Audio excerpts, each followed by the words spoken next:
德国总理必谈北溪2号，马克龙与普京私会，美国终于玩脱靶了，其真正的危机可能马上就来了。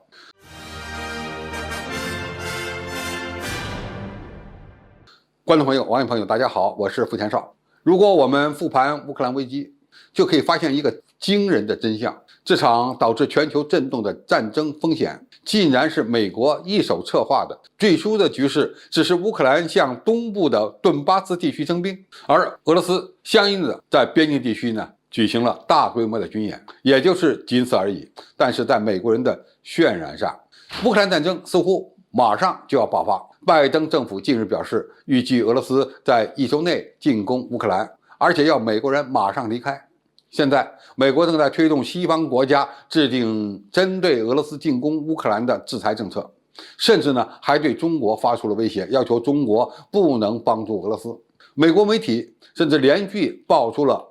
乌龙新闻，包括彭博社和纽约时报都曾报道俄罗斯军队已经开始大规模的进攻乌克兰的假新闻。尽管美国的一些媒体做出了道歉和澄清，但是没有人相信他们搞的这套乌龙事件是个失误。那么美国为什么会这么玩？现在有几种说法：一是美国要在乌克兰东部制造一场危机，让拜登政府转移国内的矛盾；第二，美国要在欧洲东部制造一场危机，来打压世界第2大结算货币，也就是欧元，让资金和制造业回流美国；第三，美国要在实力下降的情况下树立俄罗斯这个强大的敌人，以便把欧洲国家拉拢在自己的身边。但是美国人在外交场合上通过撒谎和造谣制造危机的做法，最终玩脱靶了。美国不但未能团结欧洲，也没有能够就制裁俄罗斯的问题与西方国家达成一致，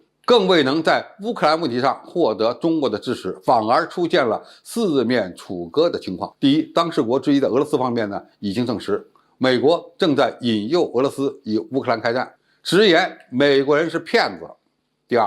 当事国之一的乌克兰已经反水，对美国渲染危机严重不满。2月8日，乌克兰国防部长在 ICTV 频道再次表示，尚未看到俄罗斯准备攻击乌克兰的迹象。乌克兰总统泽连斯基也跟美国总统不再保持一致，亲自为局势降温，多次呼吁俄罗斯在本国边境的军事集结跟以往相比没有什么不同，并且还呼吁不要通过谈论迫在眉睫的战争给乌克兰人造成恐慌。第三，德国的新总理朔尔茨2月7日对白宫的首次访问，并没有像美国总统拜登所期待的那样，在制裁俄罗斯问题上展现出西方盟友的团结一致。拜登说，如果俄罗斯的坦克和士兵再次越过乌克兰边境，北溪2号天然气管道项目将不复存在，而朔尔茨则避免提及北溪2号。纽约时报称，柏林方面不愿意加入讨论俄入侵乌克兰的后果，导致两国关系紧张。第四，法国总统马克龙与普京进行了长达5个多小时的会谈，并共享晚宴和沿红场散步。马克龙还对法国记者说，你们想让法国和俄罗斯开战吗？这也许会发生，但不会有赢家。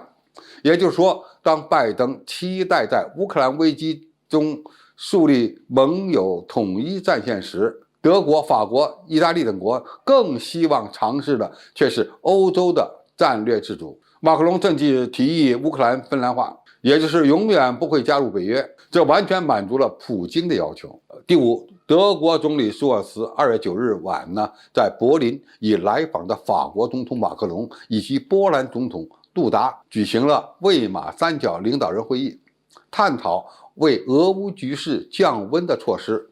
而三人都在会后强调，会谈的目标就是要避免欧洲发生战争。波兰总统也加入反对渲染战争的阵营，美国再次被孤立了。不过，美国尽管看起来骑虎难下，但是他为了进一步的引发紧张，派出了100多名美军抵达罗马尼亚。预计呢，北约将于近期在该国增加部署1000名军事人员。美国还在向波兰继续征兵，其国家安全顾问甚至呢还在强调俄罗斯军队即将进攻乌克兰的消息，甚至称呢中国也要承受一定的代价。美国虽然是超级大国，但是这次在乌克兰危机中，它收获呢可以说是非常惨淡，也可以说是一场耻辱性的失败。一个国家如果把外交建立在撒谎的基础上，建立在挑拨离间、挑事儿的基础上，那么最后必然会导致盟友的离心离德。接下来，美国还将面临国际信用的彻底破产。现在要想找个台阶下，恐怕都难了。好，今天的评述就到这里，谢谢大家收看，我们下期再见。